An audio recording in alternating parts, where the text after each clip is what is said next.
Hey guys, my name is Suradej, and I'll be talking about esports. So imagine a world where you can make a living off of playing video games, where when you put in the hard work and dedication, you can actually make a career playing video games. This is the team Cloud9, and they're one of the top teams in League of Legends at the time, and they were able to make a living off of playing esports. And also, I'm wearing one of their jackets because I want to support them. Just throwing that out there. So media and esports, right? When people hear about esports, like especially the media, they don't really know what you're talking about, or they go like video games. You can make a living off of playing video games. They don't really understand like the infrastructure or the organization that comes to it. But recently, since there's an increase in viewer consumption and revenue, the media is like, oh, where's all this money coming from? They like to follow the money in the industry, and esports is generating all that revenue. So here's just a graph: 106 million just for a small portion, but 463 million in total, and live viewership is 256 million viewers. So what is, or how do we compare it to traditional sports? So there are many overlaps between esports and traditional sports. Let's talk about the organizations, right? The leagues. There's like NFL, soccer, I guess the Barclays Premier League or UEFA, whatever. There's things like there's league tournaments like the LCS League Championship Series, LCK League Championships Korea. There's one in Europe, one in China, and it's similar structure. You play an opponent. You decide who there's a victor, and it's on your record. And whoever has the best record goes to playoffs, and they go into the finals. And most likely, the finals of that region, they will go to the World Championships, which is a lot of money in itself. Okay, and now let's talk about the brands of esports. There are really big brands, like really big sports teams. Like you have like there's really big sports teams like the Lakers, Real Madrid, Barcelona, and there's also really big esports teams all over the world. Like there's Cloud9, there's Team Solo Mid, TSM, and there's Optic Gaming, FaZe Clan. There's many more, but let's not go into all of that. So and right, like there are really big brands, right? So that there are overlaps between growing industries like esports, and coming from these big brands, there come celebrity players, right?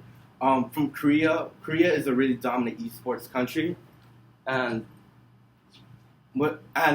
it's given birth to the most well known and the best player in the world, which is SKT Faker. I should have put a picture of him, but Faker in the League of Legends scene is the most well known, best player in the world because he has won 2 straight world championships. He's able to carry out all these games, really good way. Okay, so esports leagues. So not just League of Legends, but in Call of Duty, there's a league, and in Counter-Strike Global Offensive, there are also leagues, professional leagues that support players, and college and esports. So all the time in education, right? We have extracurriculars for sports, football, soccer, basketball teams and sports. Well, they never. Well, it's starting to become, or people or education should have extracurricular for gaming because it's a growing industry, and you start a club for people that are passionate, right? Well, there's a lot of passionate gamers that aspire to become um, professional like professional players of their own. All you have to do is um, work hard and dedicate yourself. So player dedication. The League of Legends scene, they want to show that these players are. Oh, you can't just become a pro gamer and like not work hard. They have documentary series like Drive, what shows players how they got to become a pro. And this one, his name is Matt. His gamer tag is Matt, Liquid Matt, and he comes from Hawaii. From Hawaii, what he started off with was a really low performance computer and a really slow internet speed. And to play at the highest level, you need all those things to go your way because money is a factor. And these guys are the top team in Call of Duty. Seth Scumpy Abner, he is probably the best Call of Duty player in Black Ops 3 at the moment. Twitch.tv. So in sports, right? Players have their prime. Like they have their prime, and once they get past their prime, they don't have anything to do. Like that's traditional sports, right? Well, a pro player in Twitch.tv.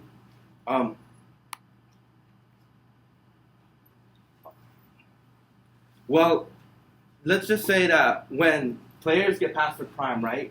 The professional life, it's not. They can still make money off of playing video games. They just turn to the content creation side. So Twitch.tv is a really good way to make money while not being a pro. But he is a pro, and that gets him even more infamy or fame. I don't know the word for famous, but well, I watch him and live viewers. He gets about 13,000 people. That's more than like a school, but like this school especially. But he gets 13,000 live viewers and like about every in a small and chat's going on in one small chat box. Like some that you can't even know what's going on.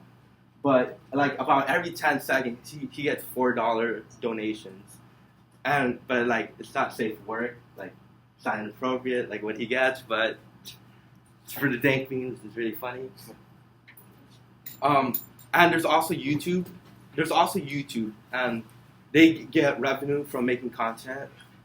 All right, let's talk about professional viability and the social stigma of esports, because that's what you can't really show pictures. You kind of can, but you can't show pictures for like concepts. So professional viability, right?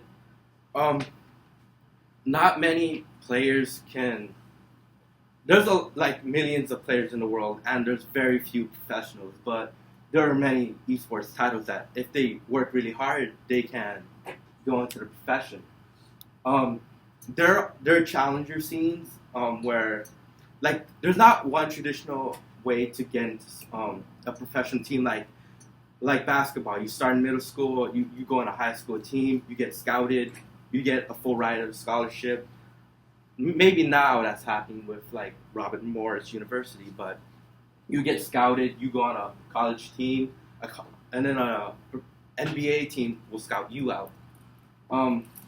Well, in esports, like you have to go get really high in the gaming rankings, and then like and then you'll meet pro players who are really high in the gaming rankings, and then when you like surprise them, like, oh wow, this is a player to watch out for, or you can go to the challenger scene, which is you compete in small tournaments and stuff, and then you could maybe be noticed by the pro, because a young player compared to like a veteran player, right? They have a hunger to prove themselves, like any new athlete. They want to prove themselves that they too can hang with the best and like be the best. And so and also you need like your parents' support, because like it might sound childish, but a parent might not be, they won't ever support it. Like Miss Zendaya's won't let Damien play video games all day to maybe fulfill his dream. But one person told me that like if my kid's gonna be the garbage man, I want him to be the best garbage man in the world. As long as he's happy with what he's doing, he should be able to pursue his dreams. And that leads me to social stigma. So we heard all the time that gaming is like, oh, you're lazy, you live in your mom's basement, like you're not gonna be productive.